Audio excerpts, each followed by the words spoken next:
The Chesapeake Tales and Scales, selected short stories from The Chesapeake. Written by Ken Rossignol and Larry Jarboe. Narrated by Scott W. Kirby. Chapter 8, Our Shore, Letter from St. Gabriel's Manor by Fred McCoy.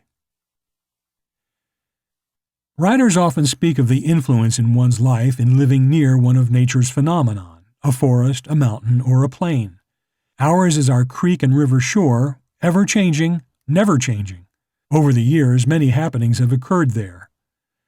I remember back before World War II when I was using my 2 young Belgian horses to cultivate a cornfield along the shore. I had them hitched to a new sulky cultivator and we were doing a good job. The fenders were set just right, and the worked earth was slipping nicely under them and covering the small grass and weeds. I was proud of my team. I had broken them myself. They reminded me of 2 big teddy bears, gentle but powerful.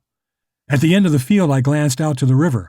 I could not believe my eyes, for there was the biggest battleship I had ever seen. She was swinging at anchor in the channel a short distance above the mouth. I thought she must be the new ship they had been a-building at Norfolk. She proved to be and was named the USS South Dakota. I noticed at once that she was not like the World War II battleships, since her bow flared upwards like a cruiser's. Just seeing her there made me feel proud. Soon things would rapidly change. It would not be long before that huge dreadnought would no longer be peacefully at anchor with her great 16-inch guns unfired, but be in the midst of the greatest war in history. I too no longer would be guiding my colts around in a cornfield, but would be in the midst of the strife wearing naval insignia. Some years later I would be back again on my farm. I would have several children, and they too would be influenced by the shore.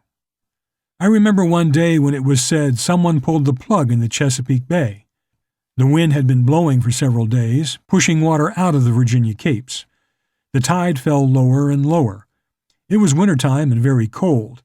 My youngest girl, in her early teens, said, "Dad, let's go down to the river and dig some manus." Mother, my daughter, my littlest boy, and I were all for it. Soon the tractor and cart were ready, shovels, buckets, and baskets were piled on. Dressed warmly, we made for the beach. We rode right out on the sand and stopped where we knew the manoses were. There was no water where it usually flowed. The wind had blown it all out. We searched for the little air holes that told us the clams were beneath. We dug quickly and the clams fell into the holes. The strong wind lashed at us and we took turns resting behind a sand ridge on the bank.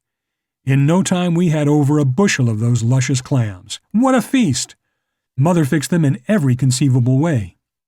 We had succulent steamed ones dipped in hot butter and spices. Some were fried. Best of all was the manu soup, a real Maryland clam chowder, rich and nourishing.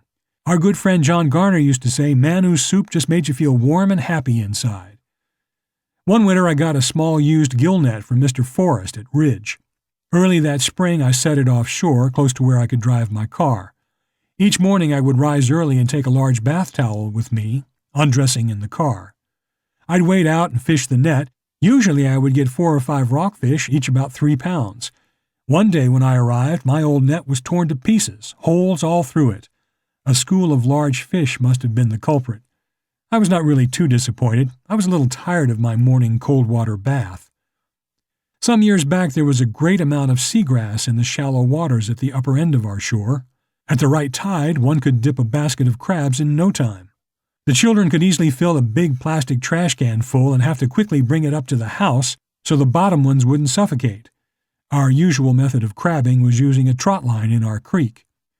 We had a private oyster bar there, which we planted, and where we harvested our oysters. All in all, we made good use of the bounty of the sea. Our shore is uninhabited and wild, and we do have unusual happenings there. One day we heard that some poor man had been lost in a small boat at Point Lookout. His skiff was found washed up on the bay shore, but he was missing. Some days later, some of our children were walking our beach, some 3.5 miles above the point. My youngest son, 4 years old, ran ahead of his brothers and sisters, then came rushing back yelling, "There's a dead man on the beach!" The others took a quick look and raced for home. We could hear them calling as they approached the house and feared something terrible had happened to them. The sheriff was notified and after his investigation called the undertaker. Two of my high school boys went down with them and helped roll the body into a plastic sheet and put it on a stretcher. Not being used to such a job, they got the back end of the load to carry. The undertaker gave them $5 for their help, but they vowed never again to be inveigled into such a task. Some of us worried that this affair might affect the 4-year-old, tender of the body, but we were reassured to hear him the next morning imploring his sister, "Let's go down to the beach and hunt for another dead man." On a fall morning a few years ago, there was a knock at our back door. There stood a scarecrow of a man, bearded, disheveled, and wearing a well-worn slicker. He said, "I have my boat on your shore. I'm looking for a store." We were glad to point out Buzzy's Country Store at the end of our lane. Returning later, he asked for permission to sleep on the beach. It was cold and rainy out. We didn't think much of this and suggested he go up the river to Wynn, where he could get some conveniences. He told us he was in a canoe with a sail and started at the south branch of the Potomac and had got to Point Lookout, but the waves were so high his canoe was swamped. My wife felt sorry for him but didn't relish feeding him in the house. She packed a bag with meat, bread, eggs, and fruit, and a jar of hot coffee, and off he went. I believe he was somewhat similar to the poor wretch who had been washed up on our shore, lacking something in, as the kids say, the upper story. A few days later I ran into Captain Bruce Scheibel and asked if he had seen any such character over at Wynn. He asked, "Fred, you mean that bag of dirt?" "Yes, I saw him. He used my phone, and the next day an elderly couple in a Cadillac appeared.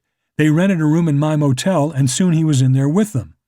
Next morning at first light I heard some banging near our trash dumpster. The elderly gentleman and a now somewhat cleaned-up man were busy, breaking up the canoe with an axe and depositing the debris in the dumpster. When the elderly man checked out, I asked him, "Is this something like the prodigal son?" And he sadly nodded his gray head. One Christmas we had taken the children up to their aunt's to have Christmas dinner and to see what Santa Claus brought them at Glencoe in Prince George's County. It was a bitter cold evening and we were driving a Jeep station wagon with no heater. One of the aunts filled a large milk can with hot water and covered it with an old comforter. The children lay on pillows and cowered around this and kept warm on their way home. We arrived well after dark, and of course they were all asleep when we got to the farm, and we carried them in one at a time.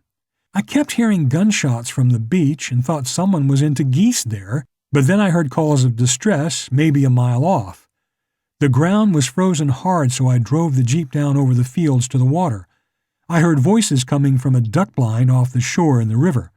They called that their boat was washed from them. I didn't see any boat. Then they shouted for me to call Roach Clark's bar and get somebody to pick them up. Roach was glad to hear from me, for there at his place were two ladies anxiously searching for their husbands, but he didn't name them. Evidently he got in touch with Scheibel's, and the stranded hunters were rescued by a party boat. Several weeks later someone informed me that they were talking to Mr. So-and-so, and he said he would never forget what I had done for them, since neither of them could swim, and the waves were getting higher and higher, and they had used up all their shotgun shells and all of their Christmas spirits. One winter the river froze up all the way to the channel, and the wind piled ice cakes one on top of the other and blew them ashore.